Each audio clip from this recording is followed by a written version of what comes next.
Hazardous conditions on roads across the region. You can see this car fishtailing on slick streets in Camp. Hello, I'm Denise Koch. And I'm Vic Carter. A winter weather advisory is in effect right now for most of the state. There was a wide variety of precipitation depending on where you live today. Here in the Baltimore area, people had to shovel a mix of snow and sleet. Dozens were involved in accidents, and there are still slippery spots out there. Let's take a live look right now from Mobile 13. It could get even more dicey as it gets dark because you can't see the black ice. So WJZ is live with team coverage of this latest winter blast. Let's first check in with Bob Turk for an update on the system. Bob. All right, the bulk of that precip moved through after about 1 o'clock. You can see it off to the east-northeast. Kind of quiet now. Just some widely scattered activity, very light, maybe a few snow flurries, a few areas of a freezing drizzle.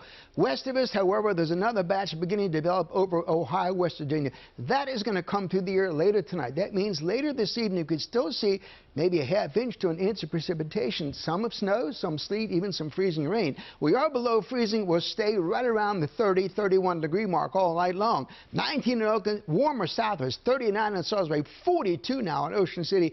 No weather issues down there. We got a winter storm warning for southern Maryland for a while longer. They've had freezing rain today. Winter weather advisory for almost all the state through 6 o'clock in the morning tomorrow.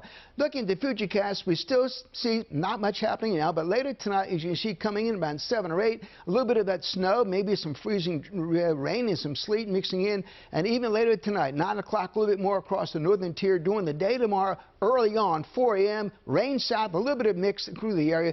Even as late as 9 o'clock, still some frozen precip, but after that, things begin to clear out. A much better looking afternoon across the region. Meg McNamara has a look at this kind of a timeline, what we expect for the rest of this storm, and some snow totals that came in. Meg? Yes, indeed. Hi there, Bob. So we are live with the WJZ Mobile Weather Lab. We are here in Roland Park, and certainly a slick situation on the sidewalks and out on the roads as well.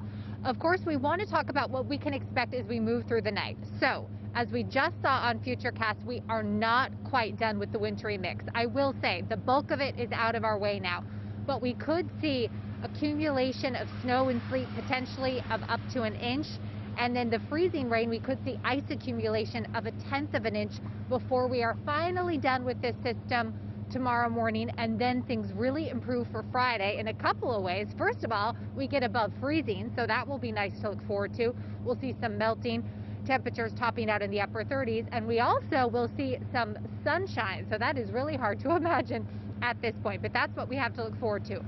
As for what the storm left with us as far as these snow totals, so keep in mind it was a warm layer of air well aloft that really switched things over from snow to sleet and then to freezing rain. However, places like Miller's, you picked up over 6 inches, and then a very steep gradient, because then we look at Thurmont, 2 inches, Hancock, 1.5 inches, McHenry, 2 inches, 5.5 in Norrisville. Of course, we'll talk about what you can expect coming up in the full forecast. There's a few more numbers for you to take in. Westminster over 3 inches, Gainsborough close to 6 inches. So it really is a pretty wide variety of numbers in a close proximity because of that steep gradient. Of course, we'll talk about the Friday and your weekend. That's coming up in the full forecast. For now, I'm meteorologist Meg McNamara, live with the WJZ Mobile Weather Lab, and I'll send things inside to the studio. Thank you, Meg. Now let's go to Paul Gessler. He's monitoring the situation in Anne Arundel County. What's it like where you are, Paul? Well, Vic and Denise, the thing about this storm that makes it so different than other storms is it's so tough to shovel. I mean, just shovel right to you here. It doesn't matter how long I go, I'm not going to pick up much snow. This layer of snow underneath was packed by freezing rain and sleet. We blanketed the area today, our WJZ crews, much like this storm, and the freezing rain, snow, sleet mix seemed to be a constant everywhere we went. The soundtrack of this winter continues in Edgewood. It's snowing and raining at the same time, almost like a hail-like. The precip changes back and forth. Some shovelers quick to get out before it got too heavy. Which is why I want to get out here and get it up while it's easy to manage. When we first started coming down, it was nothing but heavy snow. Then it started the sleet and the freezing rain. The priority for plow drivers during the wintry mix, salt. It continues to be a mixed bag. Mother Nature just doesn't seem to want to know what she wants to throw at the state of Maryland, does she? You can't predict it, so it's kind of scary. Not scary enough to avoid running in Annapolis. Huskies Chaos and Fate love the winter weather along College Parkway. What are you doing out here? I don't have no choice. They want to go out. The dogs may have to go out, but plow driver Brad Rivera says thankfully not many drivers are. Ice isn't a piece of cake. I don't care if you have four-wheel drive. Unless you have chains on all four tires, you're taking the risk. You can see snow. When you have freezing rain, when you have icy conditions, people can't see that. Back live now, you're looking at the live feed of how many state highway and MDOT trucks and vehicles are on the road right now, 373. They make that available, so if you have any questions, if you're an essential worker, is my road plowed, is my route plowed, you can go to that map and they'll let you know there. Meanwhile, here at Sawmill Creek Park, it's really slushy going here in the parking lot, but if we walk over all the way to Dorsey Road and where that blue car is turning on to the on-ramp at 97 North, main roads, highways, interstates are looking pretty good, but it's the side roads, the parking lots, the bridges, the slopes. Those are the spots you really need to worry about. Vic and Denise? We can certainly attest to that. Thank you very much, Paul. All right, let's now check in with Amy Kawada. She's in Baltimore City. Amy? Rick and Denise, well, things have definitely quieted down out here as far as precipitation falling from the sky, but that does not mean we are fully in the clear. The main concern is, of course, those icy road conditions and slick roads. If you take a look out here in Canton, not a pretty sight out here.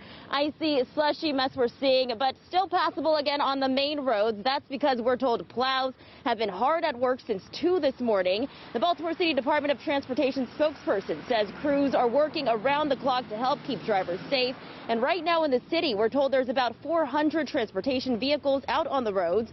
Officials say crews are laser focused on I-83 and making repeat passes to treat the interstate, bridges, and primary residential roads across the city. They're also advising people to stay off the roads through at least tomorrow morning so the plows can do its job and treat roads evenly. Now, every storm requires a different game plan, and we're told a challenge the city crews are facing right now is their salt treatment. With the temperatures being so cold and it continuing to rain frozen water, our rock salt, its melting speeds are becoming a little bit impractical. It's taking a little bit more for our treatment to work. And the city's DOT spokesperson says the biggest concern right now is going into tonight as the temperatures drop with the melting, freezing rain that could potentially refreeze overnight. And of course, if you do need to report any icy or snow conditions in the city, you can call 311. Live in Baltimore City, I'm Amy Kawada for WJZ. I just want to take a moment to thank all of the crews and first responders who are working around the clock to keep us safe. On average, to a person, the state's highway operations team has worked 13 hours a day since the beginning of February. And they often work... Of course, that's Governor Hogan earlier today, thanking all the crews out clearing the roads for all of us. He says they show the best of what it means to be Maryland strong. State police were also very busy. From 4 a.m. to noon, troopers responded to 158 crashes and 93 calls for disabled vehicles. Live look right now from Mobile 13. Once again, because of the storm, local and state governments closed all the coronavirus testing and vaccination sites for today. Some have also already closed for tomorrow as well. So if you have an appointment scheduled, check before you head out. And we invite you to stay at home and tune in to WJZ for the latest on this forecast. We are your winter weather connection with the most experienced weather team in town. Download our app for updated forecasts and information anytime.